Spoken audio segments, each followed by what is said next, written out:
మన కార్యకర్తల పిల్లల్ని ఈ మెదక్ పార్లమెంట్ నియోజకవర్గంలో డాక్టర్లుగా, ఇంజనీర్లుగా, IIITలో సీట్లు వచ్చి ఫీజులు కట్టలేక బాధపడుతున్న ఆ పేద పిల్లల్ని చదివిస్తానని చెప్పి ఇవాళ గొప్ప మనసున్న మనిషి కనుక అటువంటి మనిషిని మనం కూడా గెలిపించుకోవాల్సిన అవసరం ఉంది. ఇవాళ మనం బీఆర్ఎస్ పార్టీ 6 ఎమ్మెల్యేలు మనమే గెలిచినాం. మెదక్లో కూడా తక్కువ మెజార్టీతో పోయినాం. సో మనకున్న క్యాడర్ గాని, మనకున్న బలం గాని అందరం కలిసికట్టుగా పనిచేస్తే మెదక్ ఎంపీ ఖచ్చితంగా గెలుస్తాం.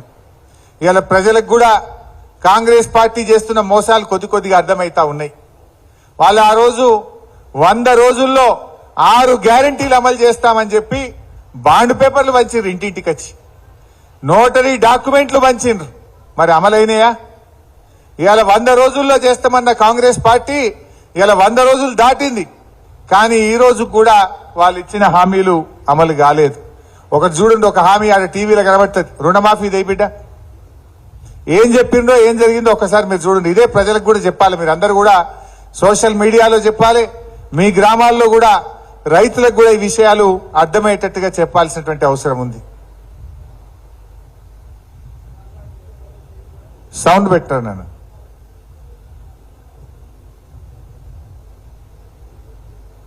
ఏమైందిరా బాబు?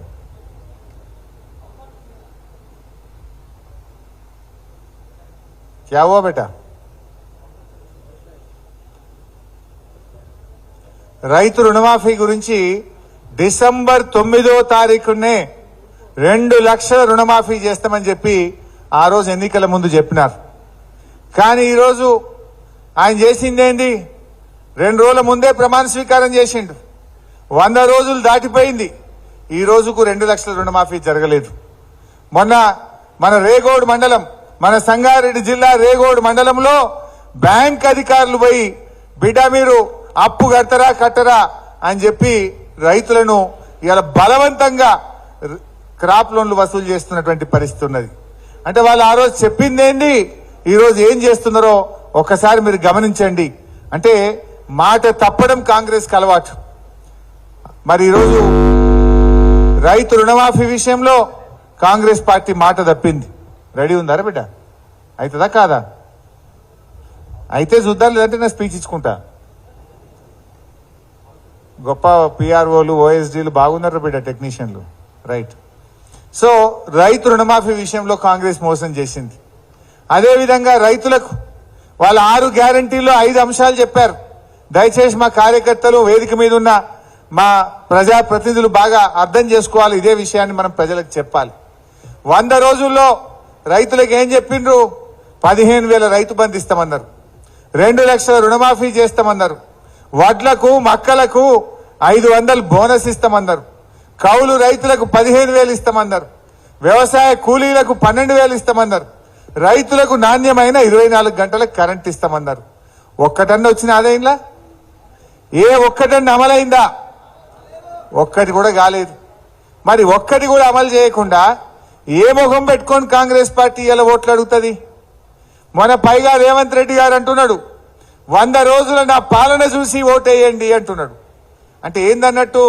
ఇప్పుడు ఎవడన్నా కాంగ్రెస్ పార్టీకి ఓటేస్తే నువ్వు 2 లక్షల రుణమాఫీ ఎగ్గొట్టినా ఓటేసినట్టే అవుతుంది.